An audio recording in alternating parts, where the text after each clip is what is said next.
한덕수 총리에 대한 탄핵 심판 선고일이 월요일로 하겠다 이렇게 발표가 난 날 공교롭게도 민주당이 최상목 권한대행에 대한 또 탄핵 카드를 꺼내 들었어요. 그래서 약간 스텝이 꼬였다 이런 말이 나옵니다. 야당 의원들의 국회 의원과에 최상목 권한대행 탄핵소추안을 제출합니다. 윤석열 정부 들어 30번째 탄핵안은 민주당을 포함해 야 5당 188명이 이름을 올렸습니다. 탄핵 사유로는 비상계엄 묵인과 방조, 마용주 대법관 후보자 미임명, 상설특검 후보 추천을 해 미이행 등이 담겼지만 마은혁 헌법재판관 미임명이 가장 큰 이유라고 설명했습니다. 야5당이 그 탄핵 발의를 했습니다. 탄핵 발의를 했는데 저는 굉장히 우려가 많습니다. 사실은 이게 뭐 소위 정치인이기 때문에 정치적 실익이 있는지 저는 그런 데서 의문이 되고요. 다만 당의 입장은 우리 최상목 그 부총리가 헌법과 법률을 위반한 것이 명백한데 이걸 그냥 두는 건 안 되는 거 아니냐 이런 입장이었던 것 같아요. 분명히 헌법재판소법이 헌법재판소의 권한쟁의 심판은 국가기관이나 지방자치단체를 다 기속한다고 들어야 된다고 돼 있거든요. 들어야 되는데 듣질 않고 있는 거기 때문에 위헌 위법 행위를 국민의 대의기관인 국회가 방임하는 게 올바른 거냐 이런 거에 대한 저는 고민들이 있어갖고 발의한 걸로 알고 있습니다. 저는 좀 생각이 다릅니다. 사실 탄핵 사유라고 삼는 게 이제 일단은 직무유기냐, 그다음에 이것이 과연 헌법 위반이냐 이렇게 보는데요. 마은혁 권한쟁의 심판에서 분명히 이 헌법재판소가 이렇게 재판했습니다. 마은혁 임명하지 않은 부작위의 위법성을 확인은 했지만 그것을 임명하라고 강제하지는 않는 것이고 강제할 수 없다는 것이 헌법재판소의 입장입니다. 그래서 최상목 대행이 임명을 지금 하지 않는다는 것이 직무유기가 될 수 없고요. 따라서 당연히 이 헌법 위반이라고도 볼 수 없는 것입니다. 그래서 이러한 것을 이유로 또 탄핵안을 발의한다는 것은 정말 민주당의 이 줄탄핵의 또 하나를 더 얹은 것이다. 뭐 나경원 의원이 뭐 정치적으로 그렇게 해석할 수도 있겠죠.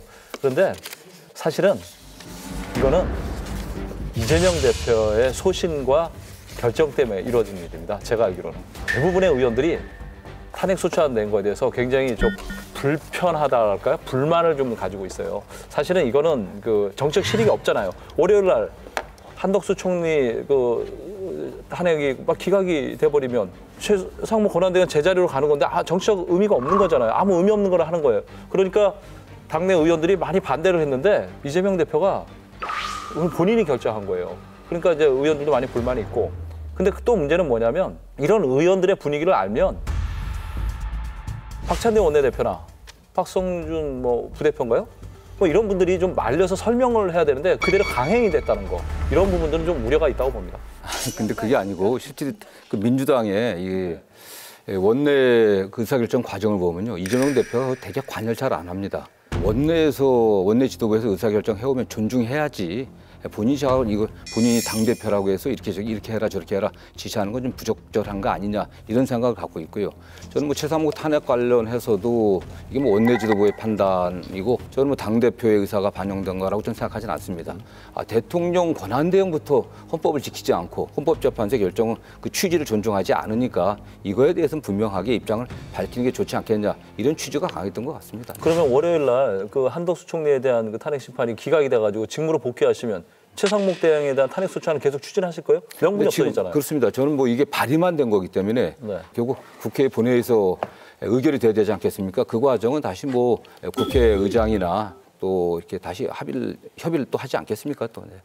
헌법을 지켜야 될 공직자의 책임, 그중에서도 최고 공직자가 헌법을 이렇게 무시하면 이 나라 질서가 유지될 수 있겠느냐. 막 그런 생각이 강하지 않나 싶습니다. 다수 의원들이 탄핵을 진행하자라고 하는 의견을 많이 표출을 했고요. 최종 결정은 지도부에 위임을 했습니다. 부장님도 최상목 대행 탄핵 자체에 대해서는 좀 동의하신다 이런 입장을 밝히신 건가요? 그렇죠. 동의 안 하시겠습니까? 구체적인 절차와 시기는 조금 더 논의하는 것으로 이야기했습니다. 뭐 연쇄 탄핵범도 아니고 이거 몇 번째입니까 지금? 말씀은 그렇게 하시지만 만약에 이재명 대표가 원하지 않는다면 밑에서 아무리 얘기해도 그건 적이고 밑에서 아무리 안 된다라고 얘기한다 하더라도 이재명 대표가 하자라고 한다면 알아가지고 그러니까 민주당은 참 그거 참 잘해요. 그러니까 그 역할 분담 참 잘 되잖아요. 그걸 보게 되면 왜 이렇게 무리할까 보게 되면 이제 이재명 대표가 굉장히 조급한 모양이에요. 제가 딱 봤을 때는 좀 속된 말로 이쪽에 다시나 보다라는 느낌이. 아니 근데 저는 뭐 그 알아서 하는 게 아니라 늘 그 다른 견해를 갖다 당대표한테 늘 얘기를 하고 있습니다. 이 문제와 관련해서도 제 입장 분명히 말씀드렸고 전체 여론이라든가 당의 다수 의원들의 입장 이런 입장이 잘 전달했고 다만 뭐 저는 분명한 건 원내 지도부의 의견을 존중할 수밖에 없지 않은 이런 입장이었던 것 같아요. 그다음에 자꾸 이재명 대표가 초조해갖고 불안해서 이런 일을 벌이는 거 아니냐라고 하는데 절대 그렇지 않습니다. 저랑 이렇게 대화를 해보면은요, 다 이거 운명에 맡긴다. 다 아니 뭐 헌법재판소나 법원에서 결정하면 따라가야지. 무슨 방법이 있겠냐 이런 입장입니다.